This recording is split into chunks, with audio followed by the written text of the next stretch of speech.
Welcome to episode 1 of season 3 of Matire Gemi, a bi-weekly podcast where we help you learn the Gikuyu culture, history, and heritage in a fun, light-hearted way. I'm Jerry Wadiho, Mojiro wa Barea Kihara. And today, as usual, I'm joined by Wayaki Wageshaga and Kingori Wakanyi. Now, today's episode is one that will blow your mind. And this episode will be focusing on one of our great heroes who's called Mûgo wa Kîbirû. And let me tell you this, when you find out about this hero, your mind will be blown by how he predicted where we are today with shocking accuracy and precision. So without further ado, I won't tease this out anymore. Lean in and let's jump in. It has been a great long 1 year, but can I tell you, I have been waiting with pins and needles and excitement about this season. Because in this season, we are going to expose a lot of what was never taught in our history books about who we are. So before even going further, because you can tell I'm so excited, Wayaki. Yes. What are we talking about in this episode? I'm glad to be back. Yeah, we're talking about Mûgo wa Kîbirû. And for those who don't know Mûgo wa Kîbirû, more on that later. And let me tell you, you want to hear about him, right? So, Kingori, actually, before we do that, let's do some quick introductions, right? So, Wayaki, why don't you tell us, do your quick introduction. Absolutely, yeah. My name is Wayaki Wageshaga, de Moshera wa Barea Muturi. Hamari kama wada ni dewa mwagi. And I'm so happy and glad to be back recording. Me too. Yes. So exciting. All right, Kingori, who are you? Introduce yourself. Yes. Oyo ne Kingori wa Kanyi. Woboi wa Barea Marigo. De muthuri wa Kiama. Urutite mburi ciothe cia Kiama. Muthuri uhoretie. It is a pleasure to be here and to be talking about these really amazing people in this season, starting with Mûgo wa Kîbirû. Yeah. But before we get into Mûgo wa Kîbirû, I want to kind of take us back to we say in Kikuyu, Baraginyo, the beginning. The beginning. Because we had an interesting visitor who visited our forefather, Gikuyu himself. And it was actually a bird that was sent by Ngai.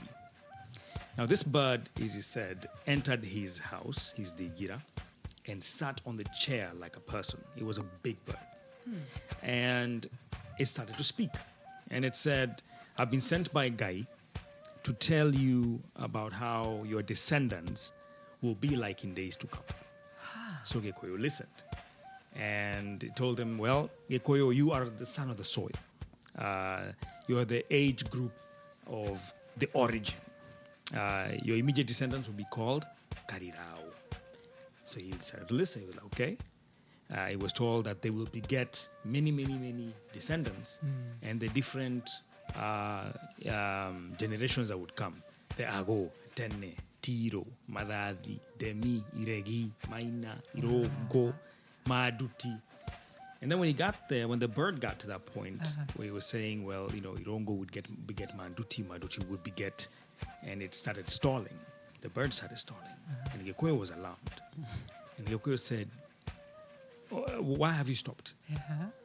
And Gikuyu was surprised and full of apprehension. And, he couldn't understand. Why not speaking? Please speak. And the bird answered that, there'd be a great, great, great confusion that would come at that point. And that Gikuyu's descendants will be mixed up with other nations of misfortune. That's what the bird called them. People who do not practice the same customs. And there will be an inevitable intermingling of nations. And there'll be great unintelligible confusion among his children. And the bird said that only Gai will resolve that confusion. He told them that his descendants will have to pray very, very hard to Gai and believe steadfastly this message. Gai will, in his own good time, unravel this confusion. after the bird left, Gikuyu was left in deep thought about the bird's visit. So he decided that the visit of the bird must really never be forgotten amongst his people.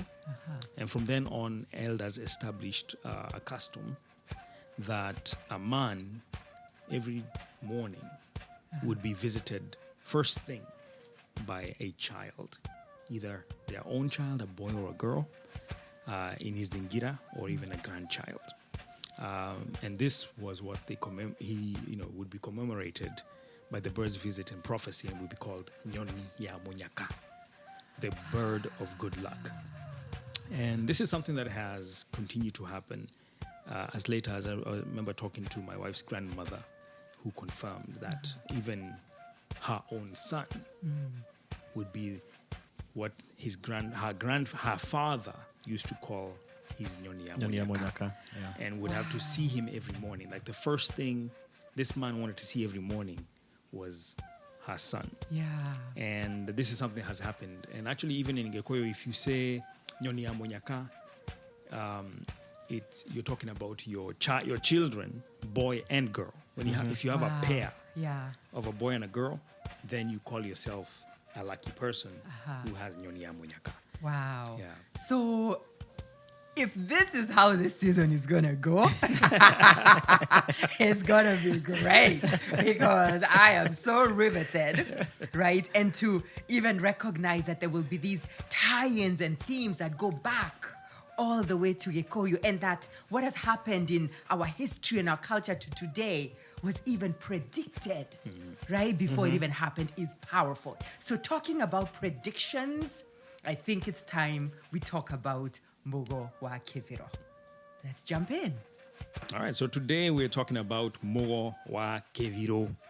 I think this is someone that just about all Gikuyu should have heard about by now.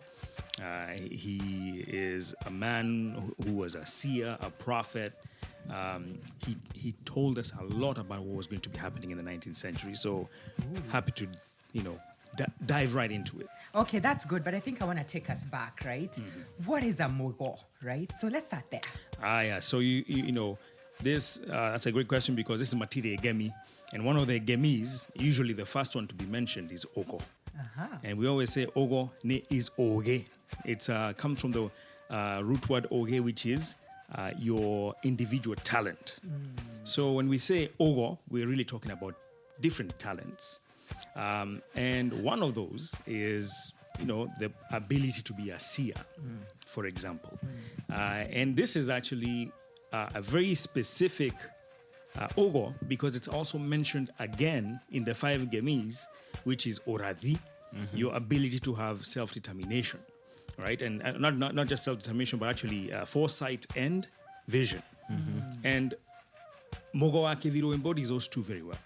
So I love this. And before we go back to him, because I'm so excited to hear about him, I want to ask Wayaki this question, right? When we think about seers and this spirituality, is this something that we as Africans should be afraid of, should shame the fact that we had seers? No, it's not because it's part of our DNA. It's part of who we are. It's part of our family talents and gifts. And so actually the word for talent in Kikuyu is mashumo, or ishumo for individual. Mashumo is many. We have those talents today. They've existed for thousands of years, not just in our culture, but in all over the world. Different societies or communities have they're individuals that are able to be they're able to tell. They have a higher consciousness, or they have a wisdom that they're able to guide people and tell people what's going to come. Yeah. So it's not unique to Africans. It's all over the world. Different communities have those.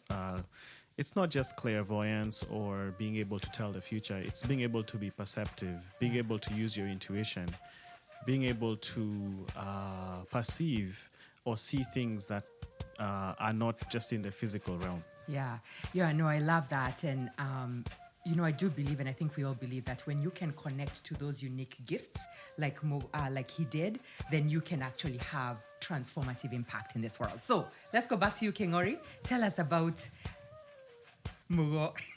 Mûgo wa Kîbirû. Yeah, so Mûgo wa Kîbirû is a man who lived throughout a good part of the 19th century. So we think he must have been born around the 1830s or so. And the first time he burst into the scene, he's a young boy. Mm-hmm. And he's a young boy who's found by a trapper. And this trapper finds this young boy and asks him, "Hey, boy, who are you with? What are you doing? Are you lost?" Right? Finds this boy just sitting under a tree. And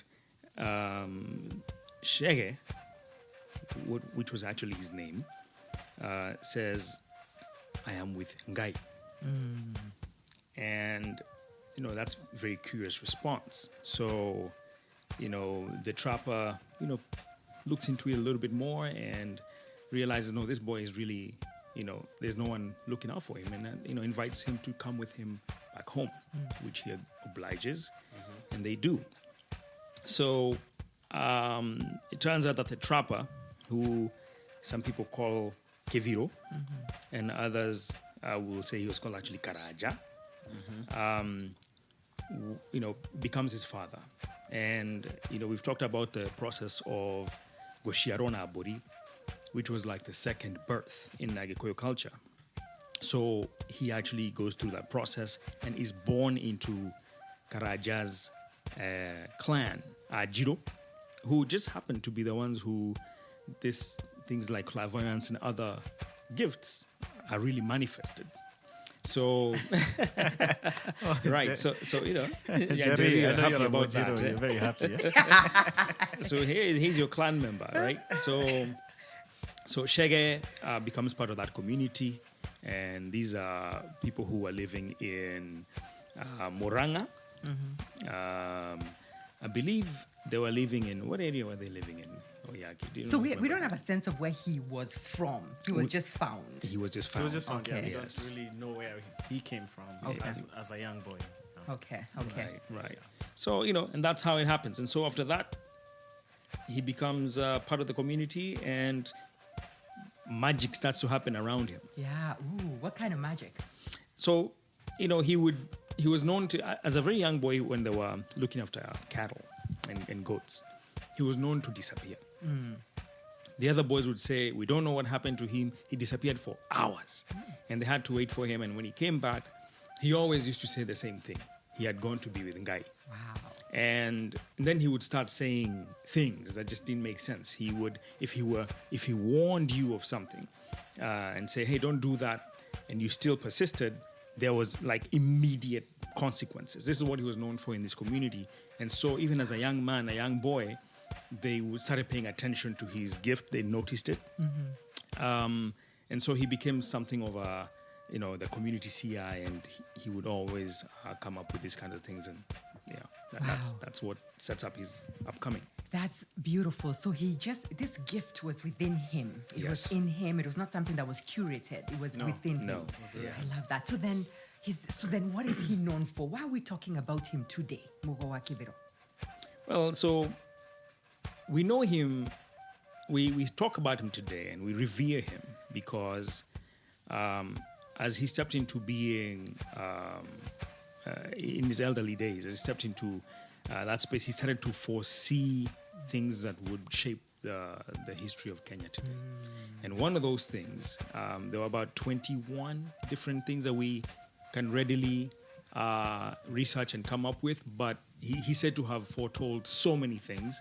But the 21 that we talk about today mainly had to do with what would transpire in the 20th century.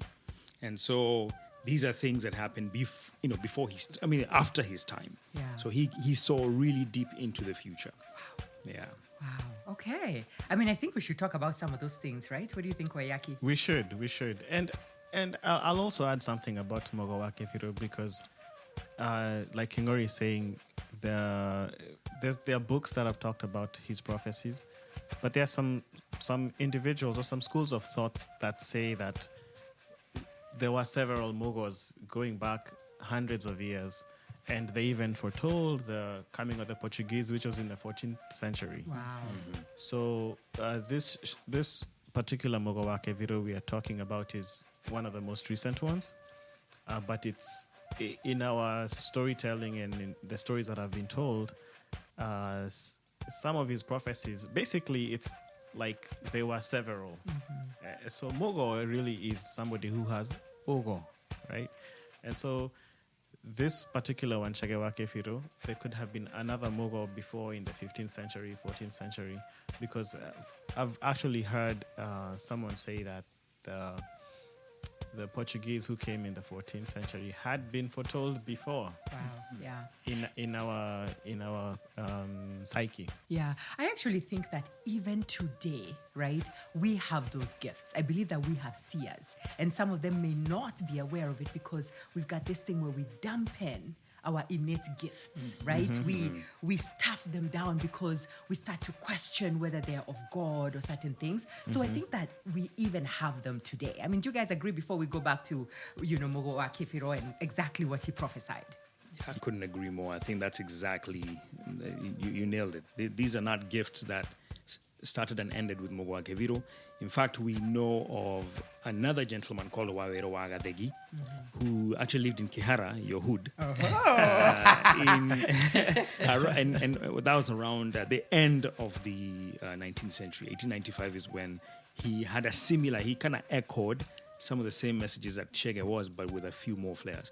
But also, we even outside of Ogekoyo, we're aware of two Kisi seers. One was called Sakawa, who actually said to have been born around the 1840s, so he was a contemporary kabisa of Mûgo, our Shege wa Kîbirû, who also warned Abagusi warriors that they would be disarmed by a new foe that was white. And also Mura wa Ngete, who was the other Kisi, who was even slightly after Sakawa, who was a female warrior and a seer, who also foretold similar things. Wow. Olambatia was a Maasai seer, who is said to have also foretold similar things, including collaborated a lot of what Mûgo was saying as far as impact to the Maasai community, which is something that Mûgo also talks about in his 20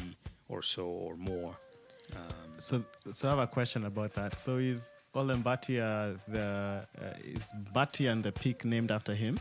No, so Batian is different. So Okay. Batian would be the Orokoyot and father of Lanana and Sendeo, who are the two Maasai chiefs who would come right after. I mean, but I think these are actually also Batian was also a contemporary of Mûgo wa Kîbirû. They existed around the same time. Okay. Wow. I have to say this before we go into the prophecies, because I can't wait, right?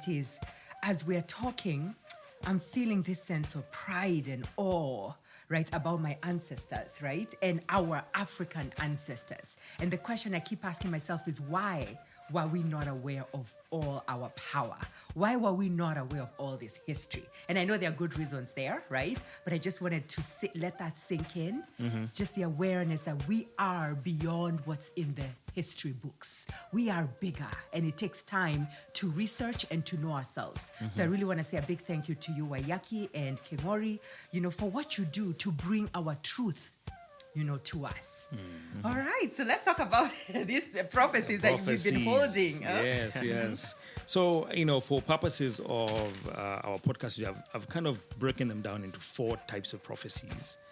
And the first ones were, he talked about an invasion from the east. And, so he talked about the coming of the white man. And he called them ihuruta, butterflies, and shiegere. Shiegere is a type of a toad that has white skin. And so, he talked about butterflies because of the kind of clothing that they would wear would be multicolored. And so he said these people were coming. And he talked about, so the first set of prophecies is them, what they looked like, what they'd be carrying, these sticks that were spitting fire, and how they would fill the whole land, how they will build this iron snake, which came from Roerwa Shubeo Rokaga, which is Mombasa, or the Indian Ocean, all the way to Lake Victoria. He had foreseen the coming of an iron great snake that could not be cut or struck with machete. And then on top of that... And this snake is what? The railway? Of course, that's a railway. Yes. And on top of that, that railway, he talked about this kind of a bush or tree stump he could see that was billowing smoke and would carry and would swallow and spit out this shiagere. So he could see this was going to happen. And so obviously that's the locomotive that's on top of the railway. Wow, so the stops. He was seeing the stops, and that's why he would spit out the white toes. Exactly. Right? And swallow others, people who are boarding the train. Yeah. Wow. So it was great detail in what he was able to see. And then the next ones and let me ask you this. So this was in the he was prophesying this before early 18... This is 1880s, 1890s. Yeah. Okay, got it. So it is even before the idea of a train even entered Kenya, right? is before the Berlin conference where Wazungu were talking about splitting up Africa. Wow. Yeah, so the issues of no colonial powers had been seen in the land. Wow. Yeah. So that's first set is talking about these white folks that are coming, and then he talks about how there'll be a big famine and pestilence that would follow around the same time the snake was coming in. He talks about how the Shegere will cause painful upheaval and kind of they would bring in rebellious attitudes. People will walk away from their tribal ways. He talks about... sorry, I've got to pause on that one. All right. Bring it. Right? That he prophesied that we would walk away from our ways. Yes. Right? And at that time, when you are in something, you're in your culture, there's no way you can envision that you would not be that something. Right. And he called, and that's exactly what happened. Mm-hmm. That's part of why we are here. Yep. Right? We walked away from a lot of our traditions. What were you going to say, Wayaki? Yeah, I was going to add to that. Maybe Kingori will say this, but he also prophesied that the children who will be born wouldn't be listening to their parents. They'll be born with, he said, Bugi Matu, yes. which is, Bugi is that, the bell, the little... Like cowbells or the little thing in the bell that makes a sound. So they'll have that thing in their ears. And so when their parents are talking, they won't be listening. Are you talking about like the little Apple headsets we have inside our ears? Actually, he foresaw. He foresaw that. Actually, they won't be listening to their parents. Right. Wow. Yeah, it's crazy. So he did see that. I mean, I think in this case, who knows if he saw it literally, like exactly the bell, right? The little things that we're putting in our ears today. But clearly, our children are not listening to us, Especially when you meet like Wayaki. You know what? I almost had a call. Right. Calling to his parents to talk about how difficult he is. Difficult child. Right. And these are the second set of prophecies. Wow. The impact on our people. He talks about children who did not have ears; they only had holes. And I think that's probably a metaphor. He talked about they will have no fear, these children, of committing megiro, abominable acts. Wow. They just didn't have it in them to even recognize that something was a mogiro or a dahu, Adultery and promiscuity, he talks about that. He said that they would be the order of the day, would fill the land. He talked about petty theft and crime would be all over the land. And he also talked about cooked food. What do you mean? Being sold on the roadsides and all markets and everywhere. Like he said, in all sides of the road, people will be selling cooked food, which was unthinkable in the ancient Gikuyu culture, because our thinking was that, you eat at someone's home, right? Sell. Yeah, you don't I sell. mean, don't we sell were even food. generous. We had, what were those? Granaries. Yeah, Makobe. Makobe, Makobe. Magai, Makobe, Right. yes. Yeah. Wow, and now we've got supermarkets everywhere. Now everything is being sold cooked. Cooked even, yeah. Yeah. You can So go he to a could see deli. your local fish and chips. He was visualizing. Kenchik, Kenchik, Yes, Kenchik. Wow. Yeah. I mean, I know we joke, but the accuracy of this is a little bit mind-blowing. It is, yeah. Now, speaking about petty theft, you guys have been seeing what's happening with all these muggings in Kenya. Yeah. I mean, he definitely saw that. That's petty theft. People stealing your laptop, your phone, Yeah. snatching your phone from a matatu. And in our culture, theft was just something that generally didn't happen? Or what? I think you can say it didn't happen, but Right. you know, he didn't. You know, the levels. I see. They speak of people who walked away from a particular creed. You know, they have nothing guiding them. Yes, and that's what we're seeing today. No compass. Yeah. Okay. All right. Yeah, and so you know, and then the next set of prophecies that he made kind of have to do with the impact to the land, the impact to the community, where he talks about that Lake Naivasha will be cultivated with sugarcane and bananas by the Gikuyu, and which was something that we couldn't foresee at that time because that was Maasai country. 100%. And there's no way you were going to be out there cultivating bananas and sugarcane. Wow.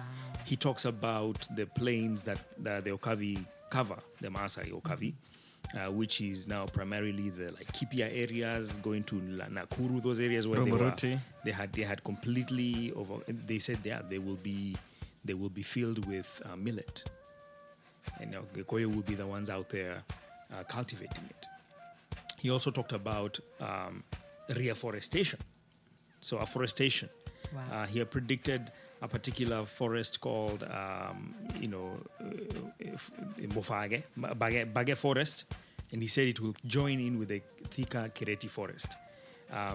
So that's an afforestation impact that had to do with people being chased out of those areas, and then the forest kind of healing back. And people could not foresee that at that time, because this was grassland, it was grazing areas. People were cutting down trees to make more, to have more cultivation. But again, those things actually came to pass, and that's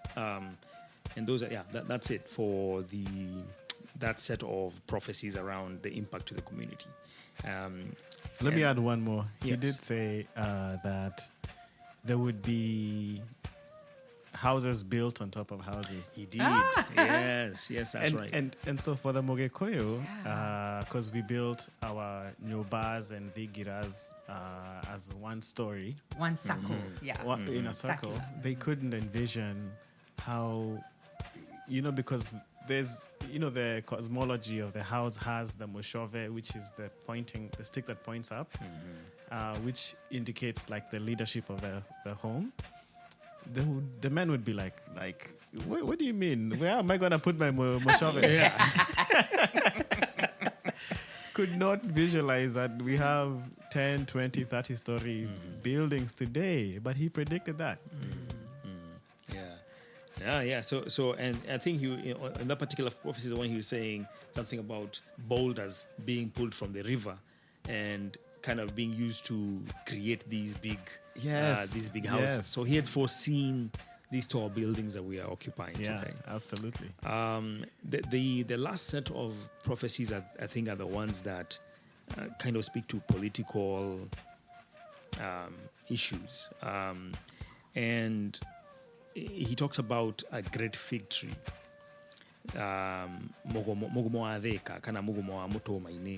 Which was in an area called in Thika, in an area called, I think it's Wangatomaine, if I'm not wrong. And he talked about it falling, and that would herald the beginning of the end for the colonial system, the beginning of the end of the power of these Shiagere. So he even foresaw the end of colonialism. He did. And actually in 1948 is the first time that the colonial government at that time became aware, or at least started to act on some of these prophecies, because they believed it more than probably we did.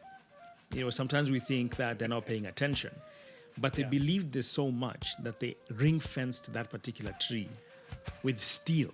What? And concrete. I In think. 1948, concrete and steel, Yeah. so that this tree may never fall. Do we have a picture of that tree? It's We- there. it's there. There's actually a video on YouTube. Yeah.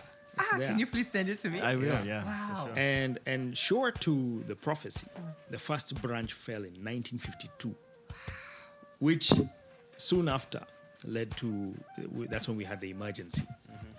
And Wow. yes. And then the second major part of the tree fell in 1961. And finally, just like a movie script, December 1963, the last part of the tree fell. Wow. Just like that. This is mind blowing. Wow. Despite all efforts for them to shore up the tree and make sure that it doesn't fall, it fell. Yeah.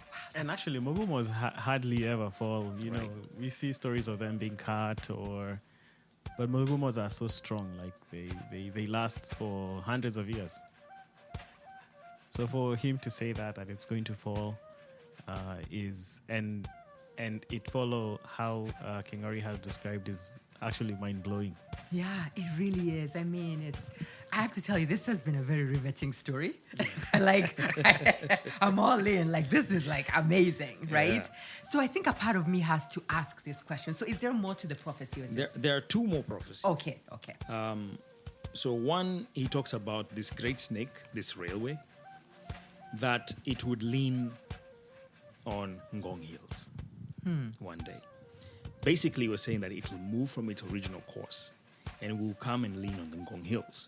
And that will mark an important time when it will take the butterflies and deposit them into the ocean. And the country will regain its glory. And so when you look at that particular prophecy, I think it's very interesting because it just happened. This is one of the prophecies that just happened just like in the last 5 years with the new SGR railway, because it now goes through Ngong Hills. What? It does. No, I mean, like, what? Right? Yeah. So that is interesting because it's telling us that we are still living in the prophecy. So we are living in the. So in this connect the dots prophecy. for me because I'm so so the SGR and how it's going through Ngong Hills. What was he saying? So it means that we're still living in the Western world, in the colonial era, in a sense. Pretty much, he's saying that that their power is still supreme. Yeah. Yeah. So it's not yet Uhuru, because and actually even the last prophecy goes into the same kind of. It's questionable because the last one he's saying that until a great Vigira, which he called Vigira Wairegi, it's a kind of a term for a ruling council's, hut, I guess. Until it shall be built at an area called Gedogorikia Wairera and inaugurated with the necessary ceremonies and purification rites. Until that happens, the country will not be free of the ills brought by the Shiagere. And neither will they benefit from the good that the Shiagere brought with them. Because he does recognize that. In fact, he did say that, the Shiagere will not be people that our warriors will be able to defeat. They will be powerful. But if we learn from them, we'll be able to use their power against them. So that was something that he specifically shared with the chiefs around the time, not the chiefs, but Adamaki, that were his contemporaries, about the strategies on how to defeat these people. But this last one is kind of controversial in Ogekoyo because some people believe that the Gira was built. And What do they believe it is? Which one? They believe it's a school. I think It's a college. it's right? a college. Yeah. Because the college was kind of built Igedogori. in Godongori with a lot of collaboration. It was a teachers' college, which was built collaboratively by like independent church, some traditionalists, a lot of people who thought, yeah, this is a good idea. Let's come together and put this college together. Some people thought, oh well, there you go. And because it happened right around the advent of a clamor for independence, people believe that could have been it. But I mean, I for one, I'm still. Yeah. I'm still not sold. I'm Yeah, on I'm the not- fence on that one too. Yeah. Yeah, part of me is on the fence too because the SGR one just happened, Yes. right? The Ngong Hills, Right. right? And I think we're still living the pains of colonialism. I think we all know that, Yes. right? In our Yes. country, we've Yes. not shared that from ourselves yet. We haven't, yeah. right? Especially, colonialism doesn't necessarily mean you're colonized physically. It could be It could also mean you're colonized mentally. Yeah. Yeah. And then also, to King Ori's point on these prophecies, when a prophet, even in the Bible, when a prophet is speaking what's going to happen in the future, it's subject to, because most of the time they'll speak in poetic language, or language that is not direct. Like the one we're looking at yesterday. Yes. Yeah. Yeah. So it's subject to a lot of misinterpretation. It's usually only after the fact that we put two and two together and say, hey, this is really what it seems to have meant when that person said what they said. And actually, we'll look into some more prophecies of other prophets in episodes coming. So you'll see exactly what I mean. Wow, I can't wait, right? So, King Ori, any final thoughts on this before I think I want us to talk about what do we take from this, right? Yeah. Like, what's the implication today? But let us know if there's more about this great man that we need to know. Basically, he says that when these things come to pass, and there's kind of a reformation of our community, then the glory of the Kikuyu nation will return to its full power, and it shall reach all corners of the world. Those are kind of like, I think, the parting words that he gives us hope that after all of this, we actually will become an influential people globally. Wow. Yeah. Now I think I know you a little bit more just from that statement, King Ori, right? Because I know a little bit about your passion and your mission in this world. So I love it. All right. So, Wayaki, let me ask you this. So this story is powerful, right? And clearly, right, Mûgo Kîbirû had foreseen what we were going to go through and are still going through. So let me ask you, when we bring this to today, what can we take from this? I think there are several things that we can take from Mûgo's prophecies. One is that within our own communities, we have our own prophets. We have our own seers that are able to foretell, people who have raised consciousness, or they're able to have a higher wisdom than normal people, right? So we have to be able to take some of the things people say very seriously, especially if they have foretold things in the past that came to pass. I think I've told you the story of how my own mother, anything she dreams comes to pass. Yeah. So actually we had that type of prophet called Aroti, people who would dream seers, where they see something in their dream that will happen physically in the future. So we have to take those gifts seriously and cultivate them in our own children, in our own families, and take our own talents of not just physical talents like playing soccer or football or such. There are other spiritual talents that we have that we should develop in our own communities. I love it. Thank you so much for sharing this, King Ori. This was a riveting story. I think this made me proud, even more proud of who I am. And I think it is a great reminder, like Wayaki said, of how beautiful and powerful and poignant our culture is, and how important it is to connect with our true gifts, right? Because we all have gifts that we've seen were poured into us. No need to continue to stuff them down, but when we connect with them, our power comes through. So with that, I want to say thank you, King Ori. This was informative. It was like a movie, and it left us feeling proud. And Wayaki, thank you for all the insights you brought. So I think I want to ask this question. What are we going to cover next? Who is the next hero in the pre-colonial era that we are going to talk about? So I'll answer that because it's very interesting. It's Wagowama Keri, which is a very interesting topic. I Interesting can't individual. wait. I cannot wait. Yes. Thank you, everybody, and we shall see you on the next episode.